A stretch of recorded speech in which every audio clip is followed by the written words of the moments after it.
They set up a fake date to humiliate the poor mechanic, but the CEO's daughter said, "I like him." He only wanted a different night, but ended up becoming the target of a cruel joke. When he was already expecting the worst, a child approached and changed everything with a sincere sentence. That's when the game turned. And the last one to laugh wasn't who they expected. If you enjoyed this story, don't forget to subscribe to our channel and let us know what city you're watching from. Now, on with the story. The afternoon sunlight streamed through the cracks in the metal roll-up door of the auto shop, drawing golden lines across the oil-stained concrete floor. Eddie held the wrench with the same steady grip as always, his calloused fingers moving with the precision of someone who had repeated the gesture thousands of times. The engine in front of him purred softly, a mechanical whisper that only he could interpret. There was no rush. There never was. Life in New York City raced frantically outside that door, but here, in this corner of Queens, time seemed to follow different rules.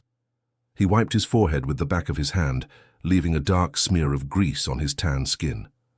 42 years old, but his body still held up well to the heavy work. The shop wasn't big. It could barely fit 2 cars at once, but it was his, or almost. The sign out front still bore the name of the old owner, Mr. Russo, who had passed away 5 years ago, leaving the business in Eddie's hands as an informal inheritance. There were no papers, no contracts, just the word of a man who had trusted him when no one else would. His cell phone rang from the corner of the workbench, but Eddie didn't even flinch. He knew who it was. Helen, his mother, always called around this time to make sure he'd be home before dark. She never said it, but he understood the silent fear that had lived in the 73-year-old woman ever since his father passed, leaving a void that not even time could fill. Eddie was all she had, and she was all he knew of true affection. He finished tightening the last bolt and started the engine. The roar filled the shop with a familiar, almost comforting vibration. He smiled faintly. Another job well done, another customer who might not pay on time, but would leave with a running car. It wasn't about charity. It was simply the way Eddie knew how to live. Mr. Russo had taught him that. Honest work is worth more than a quick buck. Across the street, at the door of the bar, strategically positioned to watch the entire neighborhood's life unfold, 3 young men occupied the corner table. They wore designer dress shirts, well-tailored pants, and watches that gleamed even under the shade of the faded awning. They were part of a different world, but they frequented that bar every Friday as if it were some flawed translation of authenticity. They liked to say they appreciated the simple atmosphere, the cheap beer, the contact with real people. In reality, it was just entertainment disguised as a cultural experience. Ryan was the tallest of the 3, with perfectly styled hair and an easy smile that hid an almost unconscious cruelty. Beside him was Tyler, quieter, but just as complicit. And Chris, the youngest, who laughed at everything and everyone without ever questioning what he found so funny. They had been watching Eddie for weeks, ever since that afternoon they saw him help an old woman push a grocery cart up the uneven sidewalk. They found it touching at first, then amusing, and now they saw an opportunity. Ryan took a sip of his beer and leaned forward, lowering his voice as if he were plotting something brilliant. His eyes shone with the kind of excitement that precedes bad ideas. He talked about creating a bizarre situation, a social experiment, as he called it. The idea was as simple as it was cruel. Convince Eddie that he had been selected for a project honoring humble workers, organized by a fictitious social responsibility company. They would host a dinner, a fake ceremony, record everything, and then reveal the truth.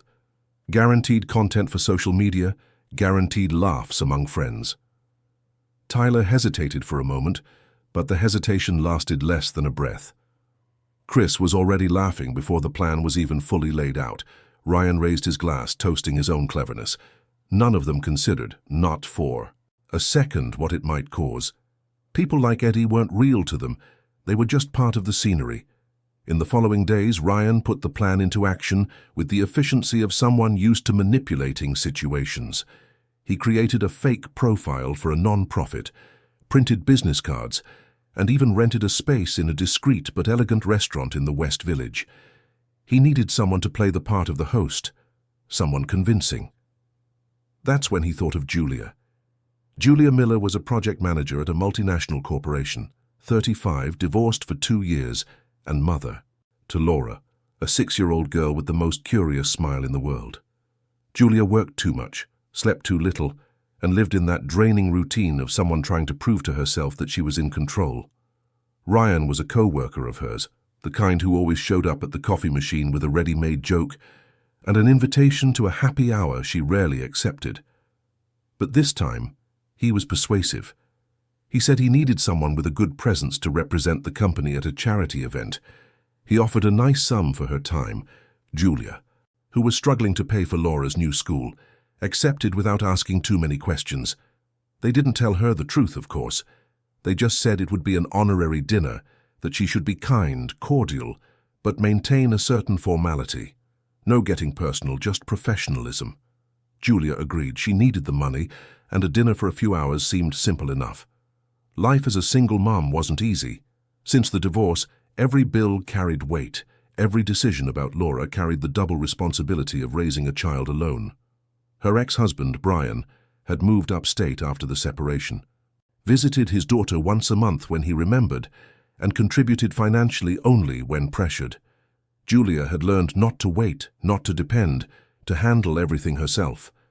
That's why she took the extra job. That's why she didn't question it as much as she should have. Eddie received the invitation in person. Ryan went to the shop on a Thursday afternoon, dressed more formally than necessary for that neighborhood.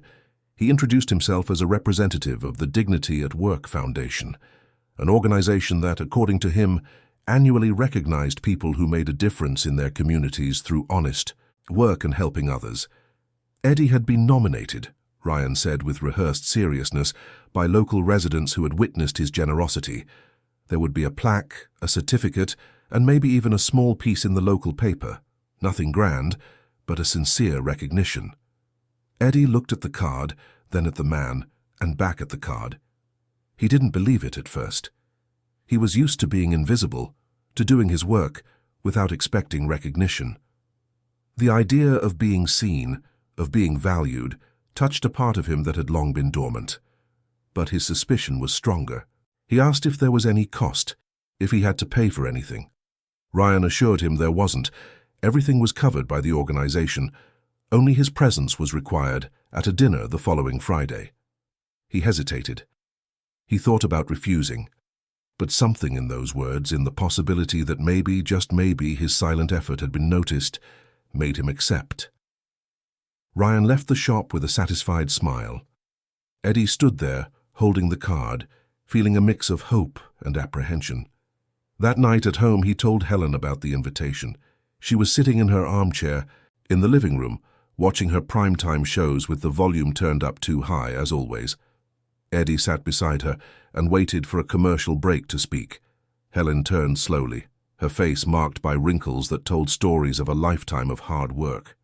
Her eyes lit up when he mentioned the recognition, but her expression soon shifted to something between concern and suspicion. She asked if he was sure it wasn't a scam.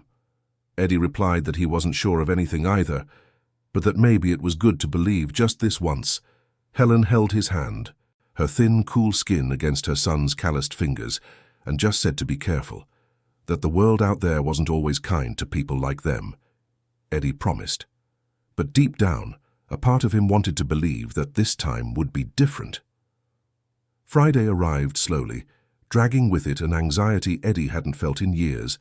He closed the shop early, showered more carefully than usual, and put on the only dress shirt he owned, a light blue one that Helen had meticulously ironed the day before. He looked at himself in the bedroom mirror and almost didn't recognize himself. He looked like someone else, someone who belonged in a place he had never been. The restaurant was on a quiet street in the West Village, one of those discreet places that don't draw attention from the outside but exude a quiet refinement within. Eddie arrived 15 minutes early, as was his habit. He stood on the sidewalk, looking through the glass storefront. Neatly set tables, uniformed waiters, soft lighting that made everything seem unreal. He took a deep breath and went in. A waiter greeted him with mechanical politeness and led him to a table in the corner. He said the host would arrive shortly.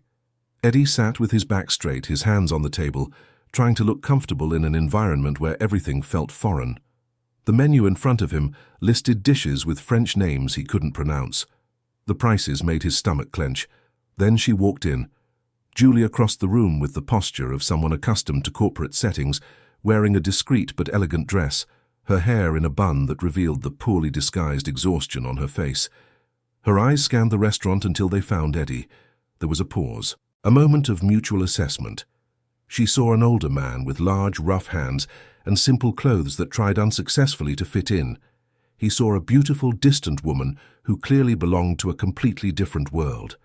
Julia approached, extended her hand, and introduced herself with the trained cordiality of a professional. Eddie shook her hand carefully, as if afraid of hurting her. They sat down. The initial silence was uncomfortable. Julia tried to make conversation, asking about his work, about the shop. But Eddie's answers were short, almost monosyllabic, not out of rudeness, but out of a deep-seated shyness. She realized something wasn't right. Ryan had said it would be a simple dinner, a quick tribute, but there was nothing celebratory about it. There were no other people, no ceremony, just her and this man, who seemed as out of place as she felt. She started to get suspicious, but she wasn't sure of what. That's when her phone vibrated. A text from Ryan. "Are you recording everything?" Julia frowned. Recording? She glanced around discreetly and then noticed it. A tiny camera strategically placed in a flower vase on the next table. Her stomach turned. She understood in that instant that she wasn't there to honor anyone. She was being used for something she couldn't even begin to comprehend. She looked at Eddie, who was nervously fidgeting with his napkin, his eyes downcast, and felt a profound sense of shame. She didn't know exactly what was happening, but she knew she wanted no part of it. She stood up abruptly, mumbled some excuse about an urgent commitment, and left. She didn't even look back. Eddie was left alone at the table. The waiter approached and asked if he'd like to order. He said yes, just so it wouldn't seem like he was being completely dismissed. He ordered the cheapest dish he could find and ate mechanically, without tasting a thing. The humiliation was cold, settling slowly in his chest like a heavy weight. He thought the night had hit its lowest point. But he was wrong. As he tried to finish his meal without drawing attention, he heard a child's voice, cheerful and curious, coming from the next table. He turned and saw a little girl, her curly hair in two crooked pigtails, her big, expressive eyes fixed directly on him. It was Laura. And next to her, with her back to Eddie, was Julia, who had returned to the restaurant minutes earlier with her daughter after giving up on her initial plan to drop her at her grandmother's. The girl had insisted so much on having dinner out that Julia had caved, not knowing she would end up back in the same place she had just fled. Laura looked at Eddie with that disarming curiosity only children possess. She asked, loud enough for everyone to hear, why he was alone. Eddie swallowed hard, not knowing what to say. Julia turned, recognized him immediately, and went pale. Their eyes met again, but now there was something different. She didn't know what to say, neither did he. Laura, oblivious to the tension, got up from her chair and walked over to Eddie. She asked if he was sad, if he needed company. She said her mom always said no one should have dinner alone. Eddie felt something break inside him. It wasn't pity, it was worse. It was kindness, the kind of naive, genuine kindness he didn't know how to receive. Julia stood up, went to her daughter, and tried to bring her back, apologizing to Eddie, but Laura resisted, clinging to his arm and starting to ask questions about everything, about what he did, if he liked cars, if he knew how to fix bikes. Eddie, for the first time that night, smiled. A small but genuine smile. That's when everything changed. At a table in the back, a child started to choke. The parents panicked, the waiter rushed over, but no one seemed to know exactly what to do. Eddie heard the sound, recognized the urgency, and acted on instinct. He stood up, crossed the room in 3 long strides, and performed the maneuver he had learned years ago in a first aid course he'd taken in the community. Seconds later, the boy was coughing, breathing, and crying in his mother's arms. The silence that followed was absolute. Eddie went back to his table without a word, as if nothing had happened. But Julia was looking at him with an expression he couldn't decipher. It was no longer discomfort. It was something else, something like respect, or maybe the recognition that she had judged him wrong. She approached again, this time with her daughter by the hand, and thanked him. She said she didn't know exactly what she was thanking him for, but she felt she had to. Eddie just nodded. Laura smiled at him, that wide, unfiltered smile, and said he was cool, that she wanted to visit him at his shop. Eddie didn't answer. He just looked at the child, then at her mother, and felt something he couldn't name. Maybe it was hope. Maybe it was just the illusion that for a brief moment he had mattered. When he left the restaurant that night, the city was quiet. He walked to the bus stop with his hands in his pockets, and his thoughts jumbled. He didn't know if he should forget everything or hold on to that moment as something special. He didn't know if he would ever see that woman and her daughter again. He didn't know anything. But one thing he did know, for the first time in a long time, someone had seen him. Really seen him.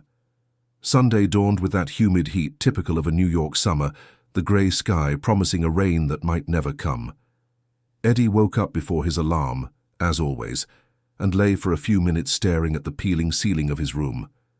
His thoughts inevitably returned to Friday night, to that strange dinner, to the woman who left without explanation, to the girl with curious eyes, to the boy who almost died and came back. It all seemed unreal now, as if it had happened to someone else. He got up, put on his usual clothes and went to the kitchen. Helen was already awake, making coffee with the slow gestures of someone who has all the time in the world. She looked at her son and noticed something was bothering him. But she didn't ask. She knew Eddie too well to know he would talk when he was ready, if he talked at all. They sat at the small table, ate toast with butter in silence, and listened to the news on the old radio that crackled between stories. After breakfast, Eddie went to the shop, even though it was Sunday. He had no urgent work, but the place calmed him. He rolled up the door, turned on the ceiling fan that made more noise than it moved air, and started organizing tools that were already organized. He needed to keep his hands busy to stop his mind from wandering too far. That's when he heard the voice, high-pitched, cheerful, unmistakable. He turned and saw Laura standing at the entrance of the shop, wearing a floral Sunday dress, her curls falling loosely over her shoulders. Behind her, a few steps back, was Julia, with an expression that mixed embarrassment with something Eddie couldn't identify. The girl walked in without asking, her eyes shining with excitement as she saw the tools, the engines, the scattered parts. She started asking non-stop questions. What was this and that? How does an engine work? Why are the wrenches different sizes?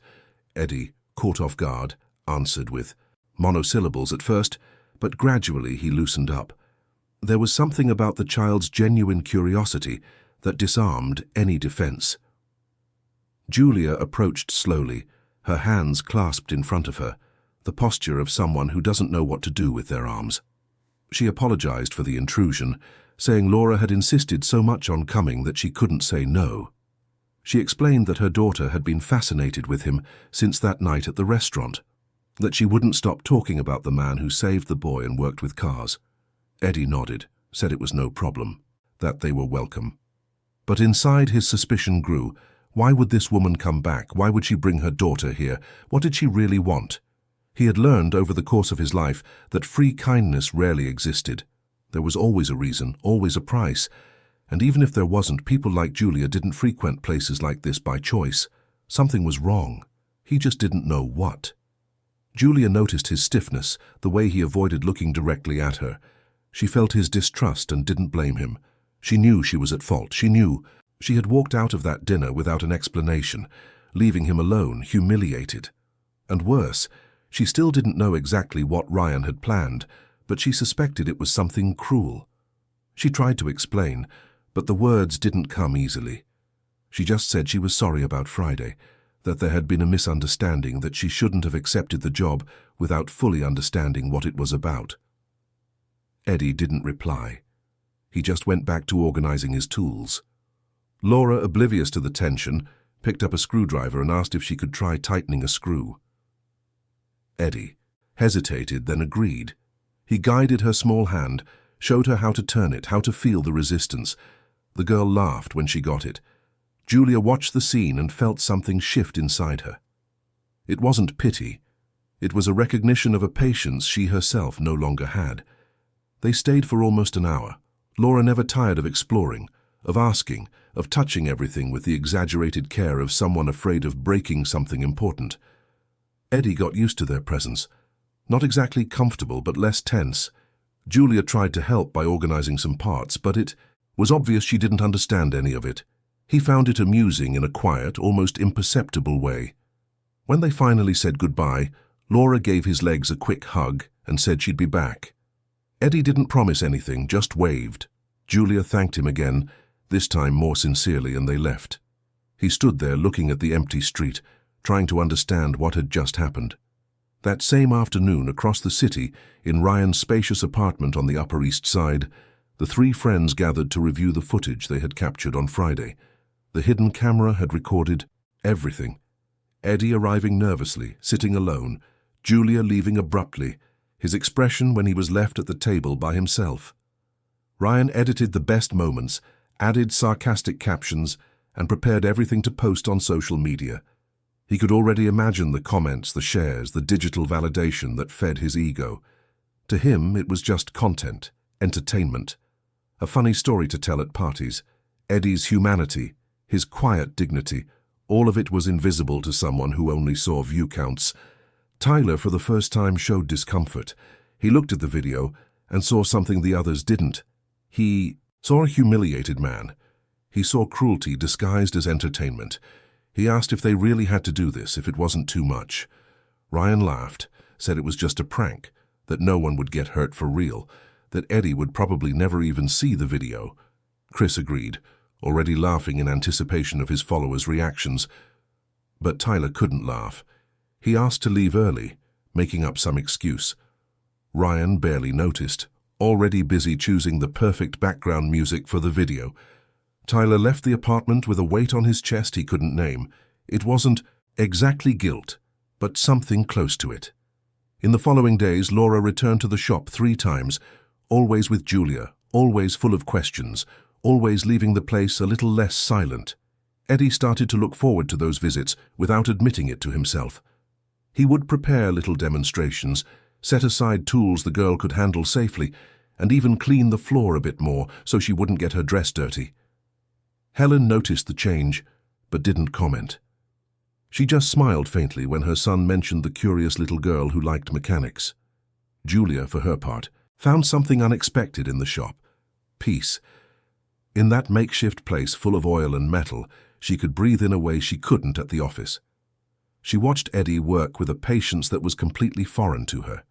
He didn't rush, didn't get angry when something went wrong, didn't demand immediate results. He just did it, redid it, adjusted it until it was right. It was a philosophy of life she had forgotten existed. They started talking. At first, just small exchanges about Laura, about the traffic, about the weather. But gradually the conversations deepened. Julia told him about the divorce, about the difficulty of raising a daughter alone, about the never-ending pressure at work.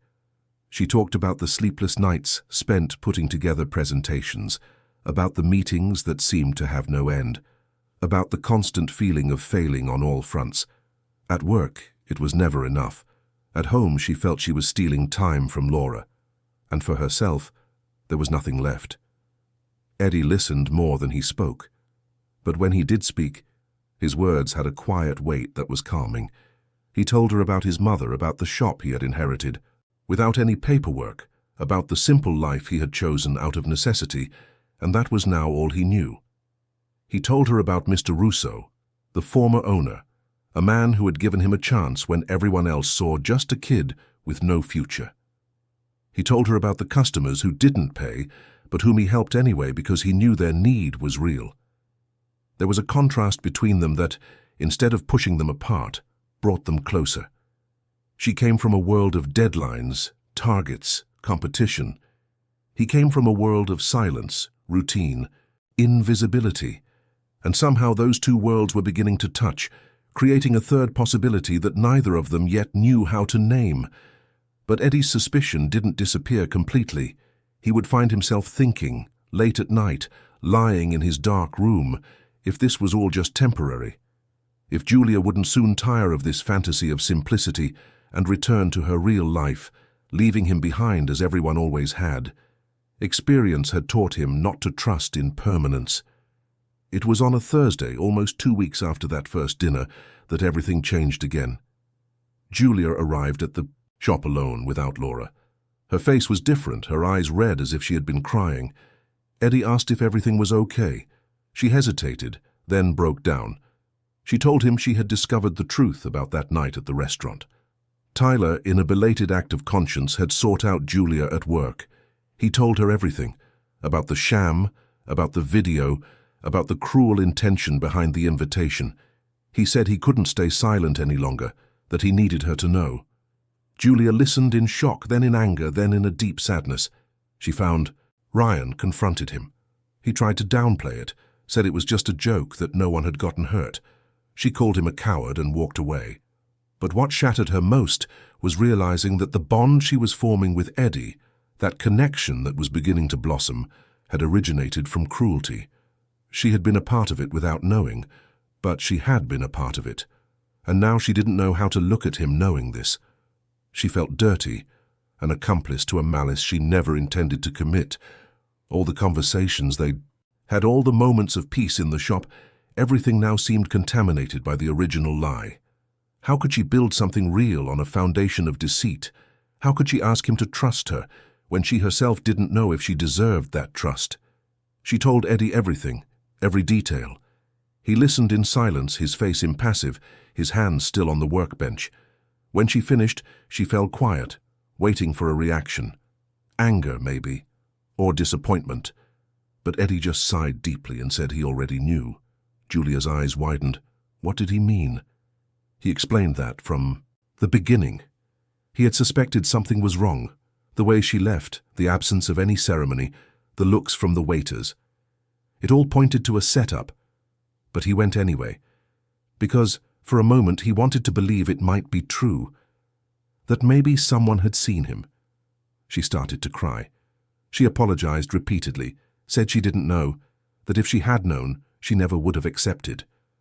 Eddie approached, hesitant, and gently touched her shoulder. He said it wasn't her fault, that people did what they did, and he had learned not to take it personally. But deep down, Julia knew he was lying. She knew it had hurt him more than he would admit. They stood in silence for a long time. The distant noise of traffic filled the space between them. Julia wiped her tears and asked what would happen now. Eddie shrugged. He said life goes on as it always had. She asked if they could keep seeing each other, if Laura could keep visiting. He hesitated. He said maybe it was better not to, that she should go back to her life, and he to his, that it was simpler that way. Julia felt her chest tighten. She wanted to argue, to plead her case, but she had no arguments. She just knew she didn't want to lose this. She didn't want to lose the peace she found in that place, the patience Eddie had with Laura, the way he made her feel like she didn't need to have all the answers. But she didn't know how to say it without sounding desperate or insincere. She left the shop that afternoon, not knowing if she would ever return. Eddie stood there, looking at the closed door, feeling the emptiness return. That familiar emptiness that had always been there, but which had been filled for a few weeks with a child's laughter and unexpected conversations. Now it was back, heavier than before. Helen noticed the change in her son that night. He barely touched his food, answered in monosyllables, and went to his room early. She knocked on the door, entered without waiting for a response, and sat on the edge of the bed. She asked what had happened. Eddie told her everything. About the dinner, the sham, about Julia and Laura, about the truth being revealed. He spoke slowly, choosing his words carefully, but Helen could sense the pain behind each sentence. She saw in her son the boy who had been rejected so many times, ignored so many times, and who now, as an adult, was once again experiencing the feeling of not being enough. Helen listened attentively. Then she took her son's hand and said something simple but profound. She said that people make mistakes, but not all mistakes are unforgivable. She said that Julia didn't know, that Laura was innocent, that maybe it was worth giving it a chance. Eddie shook his head. He said he didn't want to. Get hurt again. Helen smiled sadly. She said that living without getting hurt was the same as not living at all. Eddie didn't answer. He just lay there, staring at the ceiling, thinking about everything and nothing at the same time. Outside, the city continued its frantic pace, but inside time seemed suspended, waiting for a decision he didn't know if he could make. In Julia's apartment across the city, Laura asked for the 5th time when they were going back to the shop. Julia didn't know what to say. She said maybe they couldn't go back anymore. Laura cried. She said Eddie was her friend, that he had promised to teach her about engines, that it wasn't fair. She said he was different, that he was patient with her, that he explained things in a way she understood, that she had never had a friend like him. Julia hugged her daughter and felt the weight of guilt crush her chest. It wasn't just herself she was depriving of this friendship. It was Laura, too. And that, somehow, hurt even more. That night, neither of them slept well. Eddie and Julia, separated by miles, shared the same insomnia, the same doubts, the same feeling that something important was slipping through their fingers, and neither of them knew how to hold on. The video had not yet been posted. Ryan was waiting for the right moment, for the largest possible audience, but Tyler, in a final act of redemption, stole the file and deleted it. When Ryan found out, he was furious. But there was nothing he could do. The video was gone. The public humiliation would not happen. But the damage was already done. Not publicly, but intimately, between two people who were starting to care for each other and who now didn't know if they could continue.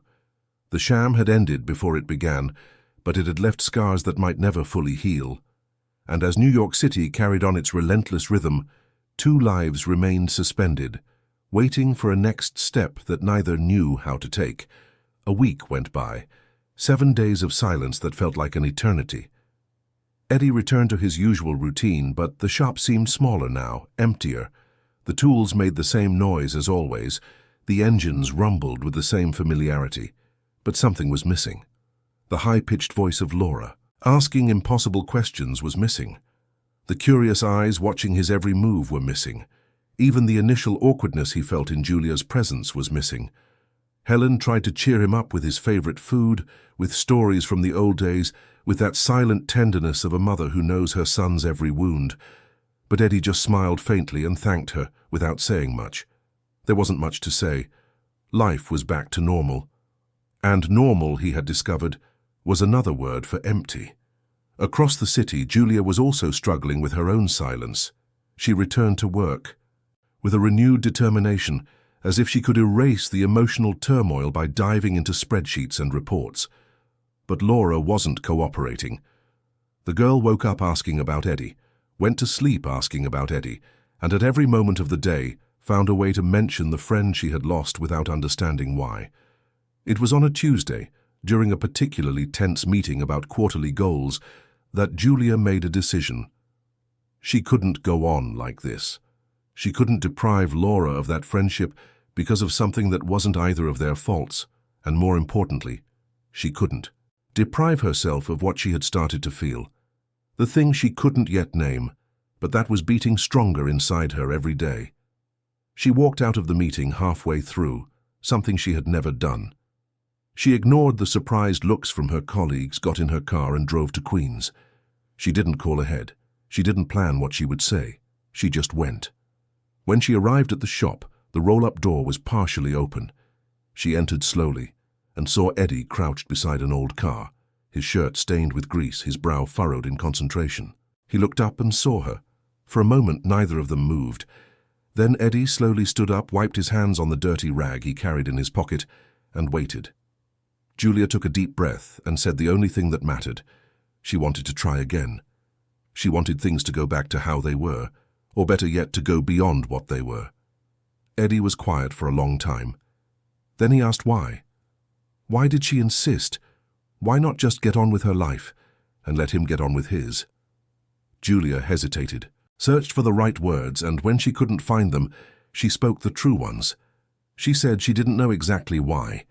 She just knew that when she was at the shop, she could breathe. That when she saw him with Laura, she saw a patience that the world outside had forgotten how to have. That maybe, just maybe, they made sense for each other in a way that didn't need to be explained. Eddie looked at her with that silent intensity that was his trademark. Then he nodded. He didn't say yes. He just nodded.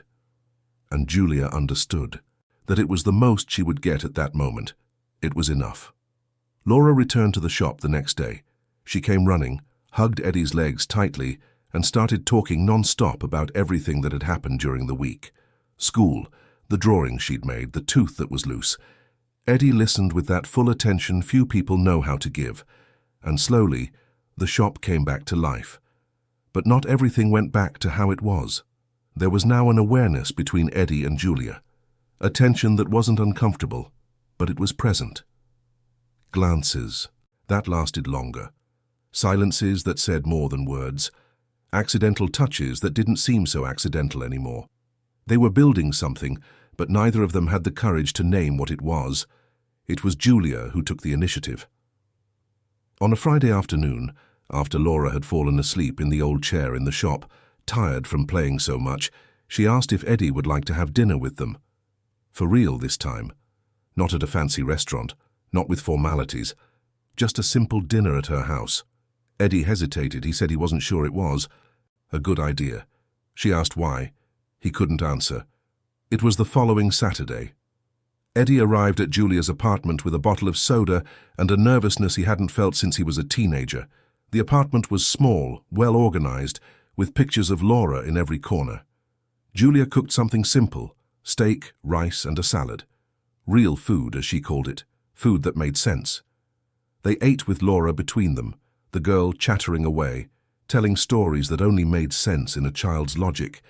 She talked about the teacher with colorful hair, about the classmate who brought a hamster to school, about how she had learned to write Eddie's name in cursive. She showed him her notebook with pride, the letters crooked but neat, each curve made with dedication. Eddie smiled, answered when necessary, but was quieter than usual. He looked around the small but cozy apartment, so full of life, so different from the silent house he shared with Helen. There were Laura's drawings taped to the fridge, children's books scattered on the sofa, an organized mess that spoke of a life being lived. Julia noticed. She knew he was uncomfortable in this environment, in this world that wasn't his. But she also noticed that he was trying, and that meant more than any grand gesture. After Laura went to bed, they sat in the small living room, on the sofa with a respectful distance between them. They talked about mundane things, about the city traffic, about the New York heat, about the difficulty of finding parts for old cars. But beneath the trivial words, something bigger was forming, an intimacy that came from shared silence, from pauses that didn't need to be filled. Julia asked suddenly if he found all of this strange. Two such different worlds, trying to meet. Eddie thought for a moment and said yes, he did find it strange, but his whole life had been strange to him. He had never fit in anywhere. Maybe strange was exactly where he belonged. Julia smiled and said she understood, that she had also always felt like she was pretending to belong, that at the office, in meetings, at corporate parties, there was always a part of her watching from the outside, never truly present. The conversation deepened. They talked about loneliness, about the difference between being alone and feeling alone, about how it's possible to be surrounded by people and still not be seen. Eddie told her about his years of invisibility, about how he had learned not to expect recognition, to do his work without expecting a reward. Julia told him about the constant pressure to prove her worth, to never be enough, to sacrifice everything for a career that ultimately left her empty. When Eddie left that night, it was well after midnight. They stood at the apartment door, not knowing how to say goodbye. A handshake seemed too formal. A hug seemed too intimate. They ended up just looking at each other, with a shy smile and a wave. But when Eddie went down the stairs and looked back, Julia was still at the door watching, and something in that look stayed with him the whole way home. In the days that followed, the routine changed. Julia started showing up at the shop not just with Laura but alone too. She would bring coffee sometimes, or just sit in the corner and work on her laptop while he fixed cars. She said she preferred the sound of tools to the silence of the office. Eddie didn't understand, but he didn't question it either. He just accepted her presence like someone accepting a gift they never expected to receive. But not everything was peaceful. Julia's father, Walter Miller, began to notice the changes in his daughter. She was leaving work earlier, smiling more, seeming less tense. At first he was happy, then he got curious, and finally he got worried when he found out the reason. Julia, in a moment of honesty, told him about Eddie, about the shop, about how he made her feel. Walter was a self-made businessman who had escaped poverty through hard work and determination. He valued effort, respected honest labor. But he was also pragmatic. He knew how the world worked, and he knew that different worlds rarely mixed without consequences. He asked to meet Eddie. Julia hesitated, but agreed. The meeting was set for a Sunday. Walter went to the shop alone, without telling Julia. He found Eddie working even on a Sunday, as always. He introduced himself, said who he was. Eddie understood immediately. This was the moment he knew would come sooner or later, the moment he would have to prove his worth to someone who measured worth on a completely different scale. He stopped. What he was doing, wiped his hands, and offered the only chair he had. Walter sat observing the shop with the evaluative gaze of someone who had spent his life building and dismantling businesses. He saw the simplicity, the honesty of the work, but he also saw the limitations. There was no explicit judgment in his eyes, just pragmatism. The conversation was direct. Walter asked what Eddie's intentions were regarding his daughter. Eddie, with his natural honesty, said he had no intentions, that he just enjoyed her company, that he respected what she was building, but that he had nothing to offer beyond what he was, a simple man with a simple life. Walter listened in silence. Then he said something Eddie didn't expect. He said he believed him, that he saw honesty where many would see only simplicity, but he warned that Julia came from a difficult world, with high expectations, with a daughter to raise, that he, Eddie, needed to be sure of what he wanted before moving forward, because backing out later would be crueler than never having started. Eddie promised to think about it. Walter left, and Eddie was left alone in the shop, the words echoing in his head. Did he have anything to offer? Was it fair to involve Julia and Laura in his limited life? Wouldn't it be more honest to step away now before they got hurt? That night, he talked to Helen. He told her about the visit, about Walter's words, about his own doubts. Helen listened patiently. Then she said something simple but profound. She asked if he was happy when he was with them. Eddie said yes. She then said that happiness wasn't something you questioned. It was something you accepted. But the doubts persisted. Eddie started avoiding Julia, always with excuses of piled-up work. He said he had urgent repairs, that he had to close the shop late, that he couldn't have visitors. She noticed the growing distance but didn't push. She sent short texts, asking how he was, without pressing for elaborate answers. Laura felt the absence and asked why he was different, why he didn't come around anymore. Julia didn't know what to say. How do you explain to a 6-year-old that sometimes adults are afraid of good things? How do you say that Eddie was fighting his own demons, the voice that told him he didn't deserve this happiness? That's when something unexpected happened. Helen fell ill. Nothing serious, just a dizzy spell, a sudden weakness. But it was enough to scare Eddie. He found her collapsed in the living room, trying to get up on her own, too proud to ask for help even when she was alone. His heart nearly stopped. He drove her to the hospital with his hands trembling on the steering wheel, driving faster than was wise, quietly reciting prayers he had learned as a child but rarely used. He stayed by her side through all the tests, holding her, frail hand, feeling the weight of the years that had passed too quickly.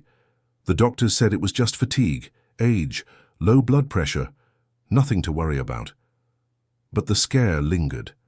Eddie realized, in that moment of near loss, how much he was still afraid of being alone, truly alone. Julia found out from one of Helen's neighbors, who also frequented the shop. She went straight to the hospital. She found Eddie sitting in the hallway, his head in his hands, his face etched with deep worry. She sat next to him without saying a word. She just stayed there. And that silent presence said more than any words could. When Helen was discharged, Julia offered to help. She said she could stay with her during the day while Eddie worked. He refused at first, but she insisted. She said it wasn't a favor, it was friendship, and friends help each other. Eddie gave in. The days that followed showed a side of Julia that Eddie didn't know. She cared for Helen with surprising patience. She talked about things the old woman liked, watched soap operas with her, kept her company. She made tea, helped with her medication, listened to. The same stories told over and over without showing any impatience. Eddie watched from a distance, sometimes coming from the shop during his lunch break, just to make sure everything was okay.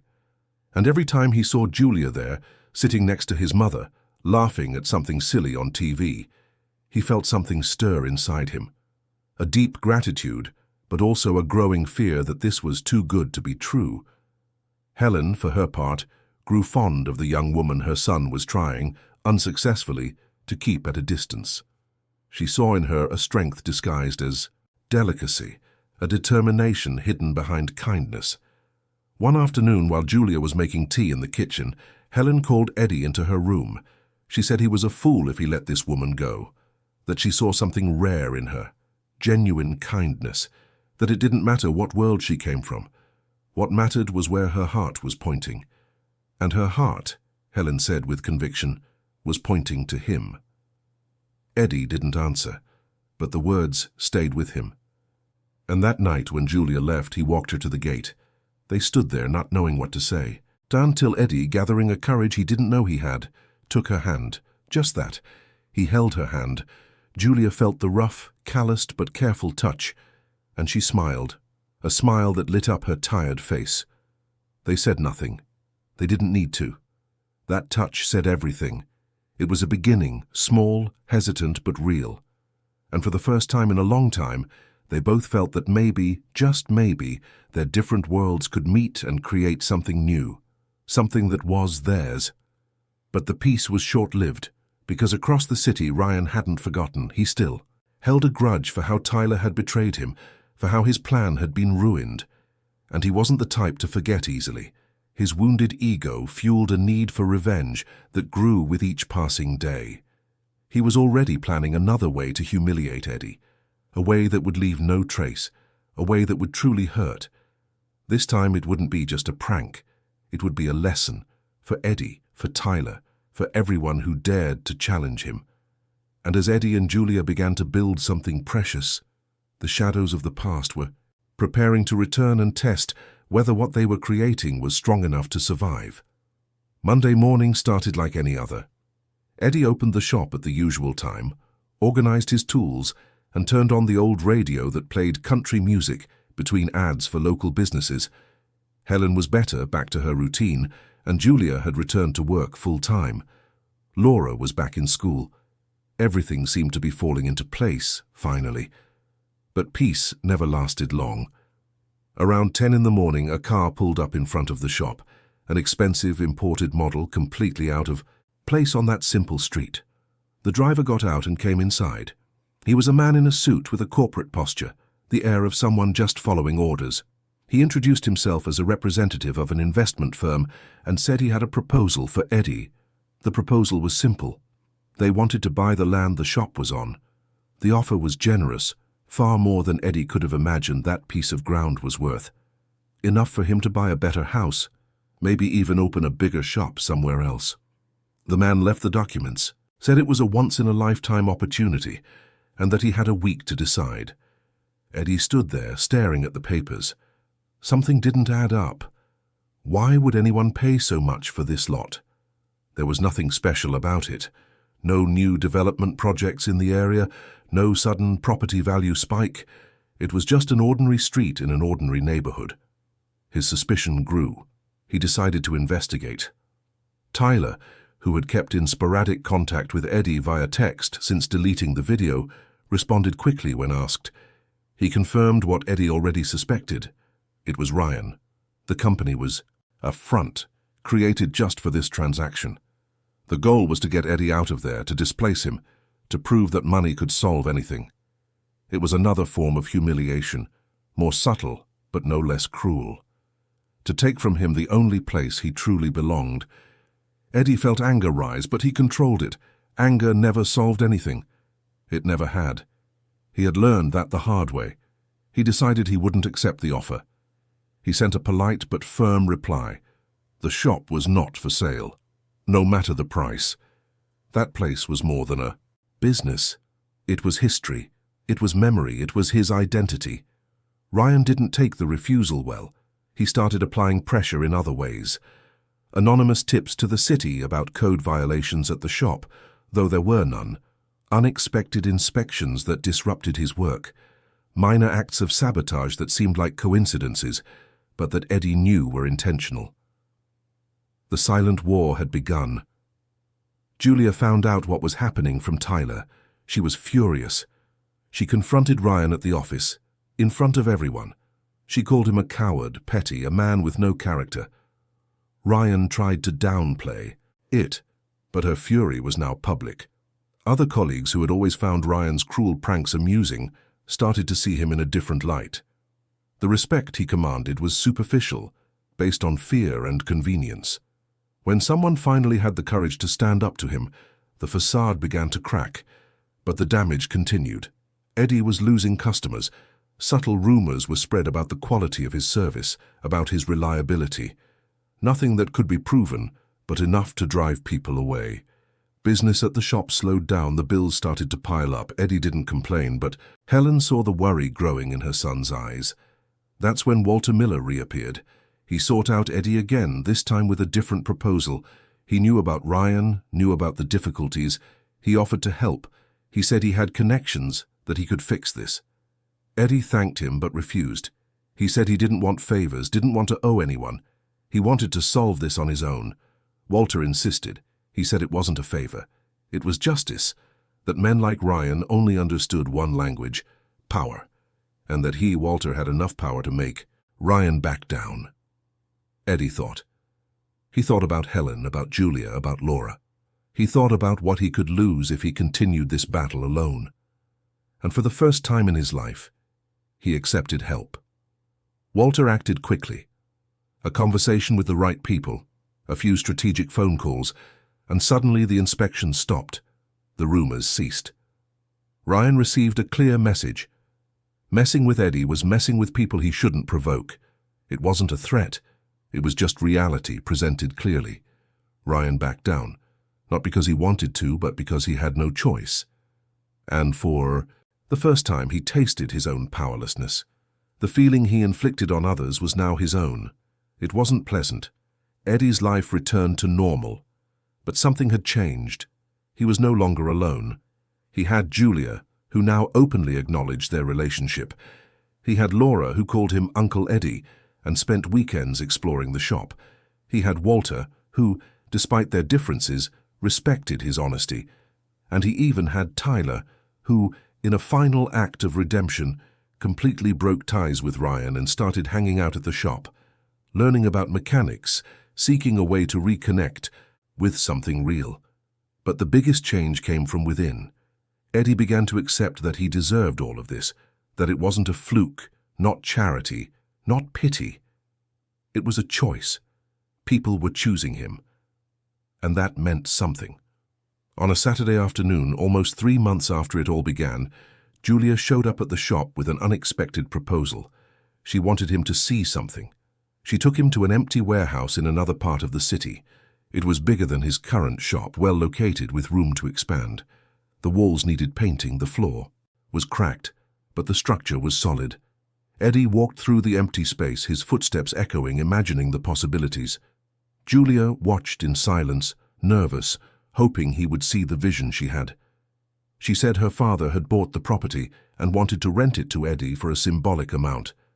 There was only one condition, that he turn it into a vocational training center, where he could teach mechanics to young people from the neighborhood, where he could share not just his skills, but his philosophy of life, where he could show that honest work had value, even when the world insisted otherwise. Eddie was speechless. He looked at the empty space, imagined what it could become. He pictured workbenches, organized tools, young people learning a trade. He imagined giving others the same chance Mr. Russo had given him. He said yes. He didn't think too much. He just felt it was right. In the following months, the project took shape. Julia helped with the paperwork, the contacts, the organization. She tackled piles of documents, navigated bureaucratic mazes, and used every connection she had to streamline the process. She found a satisfaction in this work that she had never felt in her corporate presentations. She was building something that mattered. Walter facilitated partnerships with companies that donated equipment. He called old acquaintances, asked for favors, negotiated donations. He saw the project as a way to give meaning to all the success he had accumulated. Tyler brought friends who wanted to help, people who, like him, were seeking redemption or simply purpose. Helen sewed uniforms for the first students, each one made with care, with the kind of grandmotherly love that extends to anyone in need. Laura made drawings to decorate the walls, childish works of art that brought color and life to the industrial space. And Eddie, for the first time in his life, saw his work being multiplied. He saw in each young person who arrived an opportunity to change a life's trajectory. He saw in every tool he taught them to use a seed of independence being planted. The opening was simple. No long speeches, no excessive formalities, just people who believed in it. There were chairs lined up in the newly painted warehouse, some mechanical parts displayed like trophies of what would be taught there, and a simple cake made by Helen. The first 5 students were there, nervous but hopeful, wearing the uniforms the old woman had sewn with such care. Some neighbors from the area showed up, curious to see what was being built. Tyler brought a small group from his old office, those who still believed change was possible. Eddie tried to give a thank you speech, but the words wouldn't come. Emotion tightened his throat, blocking any attempt at an elaborate address. That's when Laura pulled his hand and said, with that childish simplicity that disarms any defense, that he was her hero, that he fixed broken things, cars, toys, people. Eddie smiled. A true unreserved smile. Julia was by his side. Walter watched proudly. Helen cried discreetly. And there, in that space that was new but already felt like home, Eddie understood something fundamental. It wasn't the money that had changed his life. It wasn't the new space. It was the courage to accept that he didn't have to be alone, that allowing others to care wasn't weakness, it was strength. The weeks turned into months. The training center thrived. The first students graduated and found jobs in local shops, some even opening their own small businesses. They came to visit Eddie regularly, bringing stories of success, asking for advice, showing gratitude in ways he had never imagined receiving. New students arrived, referred by the first ones, creating a chain of opportunity that spread through the neighborhood. There was a waiting list now, something Eddie had never dreamed possible. The original shop remained open, now managed by one of the first graduates under Eddie's supervision. The young man, named Daniel, was 22 and had a story similar to Eddie's. Little education, a lot of drive, and no opportunities until he found the center. Life found a new rhythm, fuller, more complex, but infinitely richer. Julia and Eddie made their relationship official in a small ceremony with just family and close friends. It was at a simple venue upstate on a mild, sunny Saturday. There was no luxury, but there was truth. Helen cried with happiness, moved to see her son find someone who valued him for who he was, not for what he could become. Laura was the flower girl and took the role so seriously that she rehearsed for weeks, memorized every step, and chose her dress with obsessive care. She walked ahead of Julia with a comical seriousness for a 6-year-old. Walter gave the speech Eddie couldn't, talking about dignity, about finding value where others see none, about how his daughter had chosen well. He spoke about how true success isn't measured in money, but in character, and that there, on that day, he was witnessing the union of 2 people who understood that better than most. Ryan, from a distance, saw the photos on social media. He felt something close to regret, but it was too late. He had lost friends, credibility, respect. Chris and the others who used to laugh along had drifted away. No one was laughing anymore. Ryan was left alone, a prisoner of his own arrogance. Tyler, on the other hand, found in Eddie something he didn't know he was looking for, a sense of purpose. He quit his office job and started working at the training center, helping with the administrative side. He discovered that helping was more fulfilling than competing, that building was more satisfying than destroying. Laura grew up with two worlds that were once separate but now blended naturally. She learned about business from her grandfather, about mechanics from Eddie, about strength from her mother, about patience from Helen. She was a happy child, surrounded by love in multiple forms. And Eddie, the man who had spent his life invisible, was now seen. Not because he had changed who he was, but because he had found people willing to truly look. The humility that once isolated him was now a bridge. The simplicity that seemed like a weakness was revealed as wisdom. And the heart that had guarded so much fear finally allowed itself to feel. One ordinary night, lying next to Julia in the apartment they now shared, Eddie asked if she thought it had all been worth it. She laughed in that way only happy people laugh. She said that was the wrong question. It wasn't about whether it was worth it. It was about whether he was happy. Eddie thought.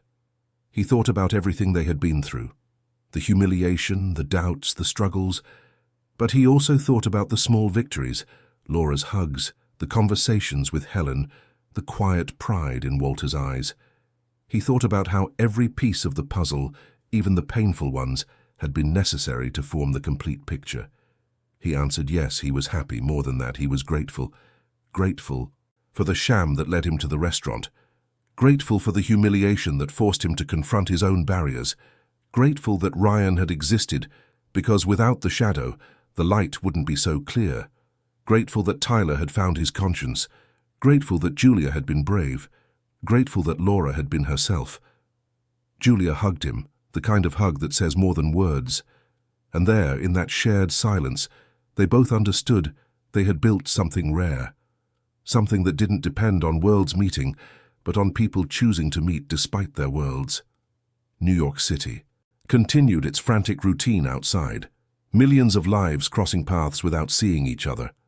But in a corner of this immense city, a mechanic and an executive had proven that sometimes, just sometimes, opposites don't attract because of physics, but because of a conscious choice, because of the courage to be vulnerable, because of the decision to believe. And if anyone still doubted that stories of resilience were possible, they just had to look at that training center in Queens, at those young people learning a trade, at that man who was once invisible and who now lit the way for others, at that woman who once lived for appearances and who now lived for real, at that little girl who had two homes and was happy in both. The story that began with cruelty ended with redemption. Not because evil was punished, but because good chose to grow in spite of it. And that, they discovered, was the true victory, not over others, but over their own limitations, over their own fears, over their own disbelief. Eddie never imagined he would be an example. He had always just been himself. But he discovered that just being himself with honesty and persistence was more than enough.